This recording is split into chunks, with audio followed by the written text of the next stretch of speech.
señora presidenta. Sin duda han sido también muy interesantes las preguntas. Yo empezaría por alguna que hizo la senadora Kenia López Rabadán respecto a la identificación de los restos del basurero de Cocula. La Secretaría de Gobernación no tiene todas las competencias. La identificación de los restos le corresponde por ley y le corresponde definirla a la Fiscalía General de la República. La Fiscalía General de la República es quien tiene la cadena de custodia. Y como la Fiscalía General de la República tiene la cadena de custodia, la Fiscalía General determinará en qué momento se harán los estudios correspondientes para la identificación. Por lo pronto, ¿qué más quisiera yo tener algunas otras facultades? Pero la ley me las restringe y cumplo con la de la ley, y la Fiscalía General es la que tiene esta responsabilidad.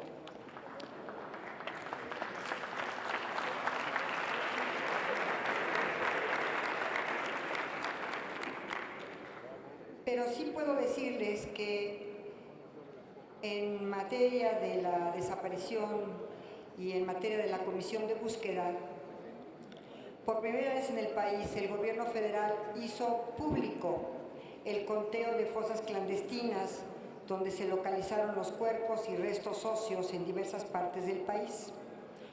Del 1 de diciembre al 15 de agosto se hallaron 307 sitios de inhumación clandestina, con un total de 522 fosas clandestinas, y donde fueron encontrados un total de 671 cuerpos. Sí tenemos un tema en materia de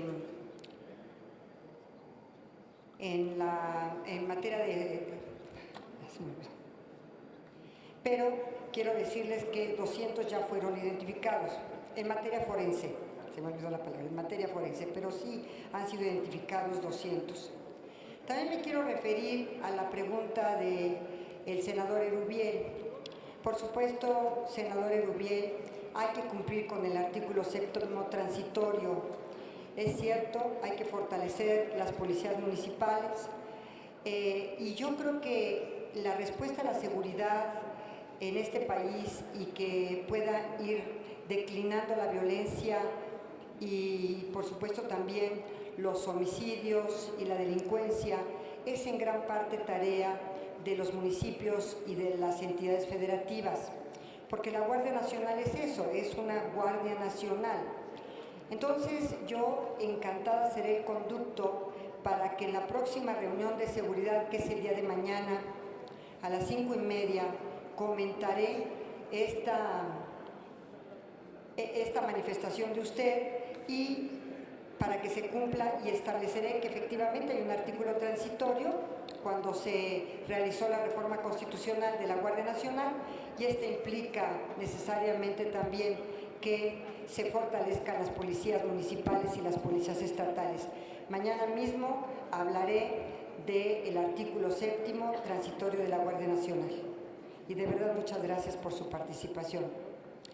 Las manifestaciones a veces del presidente Trump, pues bueno, él está obviamente en campaña política, ya sabemos que ya inició la campaña en los Estados Unidos, pero nosotros estamos haciendo nuestro papel en México, no solamente, como dicen, por el tema de que tuvimos esta situación de una amenaza en los aranceles, sino porque es nuestra obligación como país, es nuestra seguridad nacional, es el tema de quién entra a nuestro territorio, cómo podemos tener una migración ordenada, segura, regular. Y es precisamente en esta tesitura que también es nuestra seguridad nacional, es nuestra seguridad interior la que tenemos que vigilar y cuidar. Entonces, pues estamos coordinando los esfuerzos entre las diversas secretarías de Estado para atender precisamente a los migrantes y a sus derechos humanos. Mi querida Ifigenia, estamos atendiendo con toda puntualidad los derechos humanos de nuestros migrantes. Nos preocupa muchísimo la nueva composición de la migración. Nos preocupa mucho que hoy en día el 40% de los migrantes que entran a nuestro país por parte del Triángulo Norte de Centroamérica son menores de edad y algunos de ellos menores de edad no acompañados. Eso es realmente muy preocupante. Estamos coordinando también con el DIF, estamos coordinándonos con Bienestar, con Trabajo, para proporcionarles trabajo a las personas que, obviamente adultos, que requieran o que quieran participar en algún tipo de trabajo en nuestro país. Estamos dando visas temporales precisamente para regularizar la estancia legal de estas personas en el país. En materia de Ayotzinapa, ¿y cómo participamos con las familias de los 43 jóvenes que están desaparecidos? Yo quiero decirles que están en todas nuestras reuniones, que hay un acompañamiento permanente por parte del subsecretario Alejandro Encinas a estos padres. De hecho, hemos tenido muchas reuniones, inclusive algunas de ellas presididas por el mismísimo presidente de la República, y por supuesto yo he estado presente en estas reuniones. No han estado solos, ha habido un acompañamiento permanente. Por supuesto que a todos nos interesa que la violencia en nuestro país disminuya. Nos interesa que ya no haya violaciones a los derechos humanos. Nos interesa que no haya feminicidios o bajar las tasas de feminicidios, de violencia y de inseguridad que vive en nuestro país. Lo deseamos como país entero. Eso es lo que deseamos todos, ustedes, nosotros, la sociedad, las organizaciones de la sociedad civil. Todos queremos vivir en un México de paz, un México en donde se pueda transitar seguro. Pero con independencia de que el tema propio que es un tema propio de la Secretaría de Seguridad Pública, también por supuesto incide en la gobernabilidad del país. Y por eso estoy todos los días en el gabinete de seguridad y en las reuniones de seguridad que todos los días tenemos con el señor presidente de la República. Pero también, como lo acaba de señalar el senador Ávila, es importante incidir en la participación de las entidades federativas, de las policías de las entidades federativas y de los municipios, porque no es solamente una labor federal y menos de la Guardia Nacional, es precisamente de todos los órdenes de gobierno y las instancias y las instituciones de la República. ¿A qué le ha apostado el presidente de la República? El presidente le ha apostado a que podamos ir atendiendo a las causas con una política social humanista y orientar el desarrollo de los jóvenes, de las comunidades marginadas, y eventualmente él le apuesta a que la inseguridad y la violencia van a ir disminuyendo si atendemos el origen y las causas. Y él le apuesta precisamente a que, teniendo una política de desarrollo, atendiendo las causas que han dado origen a esta política, o entre las que son importantes que han dado origen a esta situación en que vive el país, y atendiéndolas con una política social efectiva, podemos lograr que empiecen a disminuir la inseguridad y la violencia. Porque él dice y ha sostenido que no se atendieron las causas oportunamente en el pasado y que hoy provocan índices de inseguridad y de violencia. Por eso es que él está enfocado a una política social humanista y a atender las causas que dieron origen, o entre las que dieron origen a esta violencia. Yo también, como lo acaba de decir Kenia, pues yo también estoy comprometida con el tema de la crisis de feminicidios. En México, yo digo que se han realizado diversos esfuerzos para prevenir y atender y sancionar y erradicar la violencia contra las mujeres y contra los grupos de situación de vulnerabilidad. Sin embargo, a pesar de los trabajos llevados a cabo en las entidades federativas, aún persisten. Por supuesto, y estoy de acuerdo, se deben fortalecer las capacidades institucionales, yo diría interinstitucionales, para prevenir y atender la violencia de género a través, por supuesto, de mejorar la coordinación de las instituciones públicas, de garantizar que el personal esté debidamente capacitado y que brinde atención integral a víctimas de violencia de género, y desde luego también al uso de tecnología, además de otras acciones que ya son exitosas para prevenir esta violencia, como Spotlight, por ejemplo. Yo quiero decirles que si no se tiene política pública con perspectiva de género, nunca vamos a avanzar precisamente ni en la incorporación de las mujeres en la vida, sobre todo laboral, en el sector, por ejemplo, privado. Veamos cuántas consejeras hay en los bancos, en los consejos de administración. Vamos a ver cuántas directoras generales de empresas internacionales o nacionales existen, y vamos a ver que son muy pocas. Entonces yo creo que tanto el sector público como el sector privado, como todas las instancias, debemos de tener esta perspectiva de género.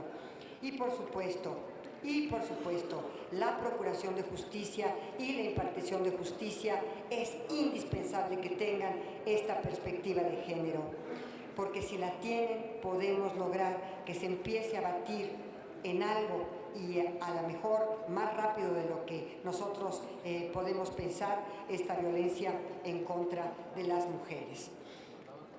Quiero también decir que, y aquí estoy haciendo un compromiso muy puntual, quiero manifestar que yo esperaría que en la administración del presidente Andrés Manuel López Obrador, todos y todas, niños, niñas, adolescentes, adultos, por supuesto, nacionales y también extranjeros, contemos con una cédula de identidad única. Esta es una apuesta del Gobierno de la República y quiero decirles por qué. La identidad es sin duda un derecho humano de la tercera generación, pero es el derecho humano más importante. Si no tenemos este derecho humano como prioritario, y la cédula de identidad única va hacia esto, hacia darle la identidad a cada uno de los mexicanos, no podemos garantizarle ninguno otro de sus derechos.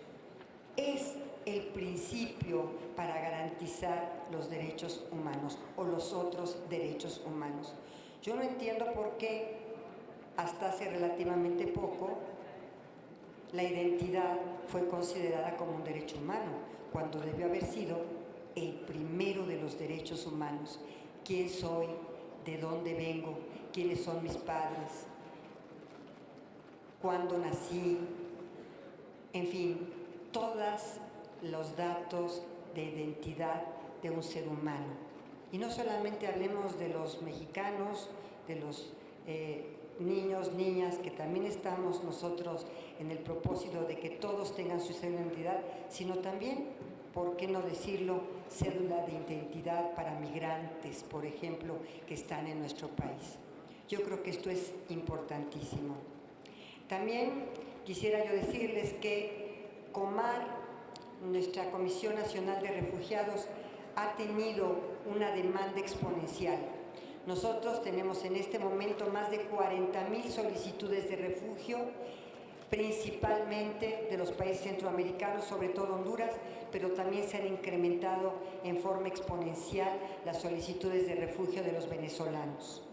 Por supuesto que estamos comprometidos con el fortalecimiento de la Comar, de la Comisión Nacional de Refugiados, pero también estamos ya realizando algunos convenios de colaboración con ACNUR de Naciones Unidas para que nos apoyen en esta situación que tenemos exponencialmente de solicitudes. También me gustaría comentarles, a propósito de la justicia transicional, que estamos de acuerdo. El señor presidente tiene muy claro su compromiso, no sé si fue el 14 de septiembre o fue en octubre, pero sí fue un día 14, en donde se comprometió a crear la Comisión Nacional. Estamos ya por crearla también y empezar con lo que podemos llamar justicia transicional, aunque ya tenemos algunas acciones sobre justicia transicional que hemos ya implementado. No estoy de acuerdo de ninguna manera, que la Guardia Nacional es una militarización, de ninguna manera. Esta Guardia Nacional fue aprobada por unanimidad y está siendo implementada de acuerdo con la reforma constitucional y las leyes que han sido implementadas y ajustadas totalmente a la ley de tanto de Guardia Nacional como a la ley de registros, como a las leyes que dieron origen a la creación de esta Guardia Nacional, y sin embargo todavía tenemos que avanzar en la implementación y en la capacitación, que ha sido ya varios de los integrantes de la Guardia Nacional capacitados, pero obviamente todavía faltan algunos miembros de esta Guardia de capacitarse y transitar ya en la implementación plena de esta Guardia Nacional. Por otra parte, también comentarles que en lo personal yo estoy muy comprometida con la Comisión Intersecretarial para Prevenir, Sancionar y Erradicar los Delitos en Materia de Trata de Personas. Es una instancia intersecretarial que está encargada de definir y coordinar la implementación de una política de Estado en esta materia. Es una vinculación con todo el país y con todos los órdenes de gobierno en las tareas de una coordinación y colaboración. Esta comisión intersecretarial, para su conocimiento, va a sesionar el día de mañana en la Secretaría de Gobernación y, desde luego, la Secretaría de Gobernación es la que preside y presentará el programa sectorial de la trata de personas, que me parece que es muy relevante. También compartirles que ya han sido 27 estados los que se han adherido a nuestro proyecto nacional de comisiones de búsqueda y han implementado sus propias comisiones de búsqueda. Ellos han puesto parte de los recursos para implementar sus comisiones de búsqueda, concretamente 27 estados, y les agradezco de verdad a todos los gobiernos de estos estados que hayan establecido ya sus comisiones de búsqueda, hayan puesto parte del presupuesto y la otra parte del presupuesto lo ha puesto el gobierno federal para que empiecen a trabajar en la investigación y en la búsqueda de personas, desde luego, y obviamente atendiendo a el tema forense y a la crisis forense que tenemos en el país. No necesariamente, a propósito de la pregunta que me hizo la senadora de Movimiento Ciudadano, es importante la alerta de género, es importante la alerta de violencia de género. Tiene que ser un mecanismo eficiente de acción emergente, pero también tiene que ir acompañado del fortalecimiento de los centros de justicia, tiene que ir acompañado de garantizar el acceso de las mujeres a la justicia y a la protección de sus derechos, pero sobre todo de una eficaz procuración e impartición de justicia en todos los casos y sobre todo en los casos de feminicidios. Nosotros le apostamos al fortalecimiento de las instituciones de procuración y impartición de justicia. Y quiero decirles que uno de nuestros proyectos es coadyuvar con las entidades federativas para que tengamos una justicia de proximidad, tanto en procuración como en impartición de justicia. Que esta impartición de justicia y procuración llegue a nivel municipal y a los pueblos más recónditos del país para dar una respuesta al clamor de justicia, a los feminicidios, a los homicidios, a las desapariciones, a los secuestros, en fin.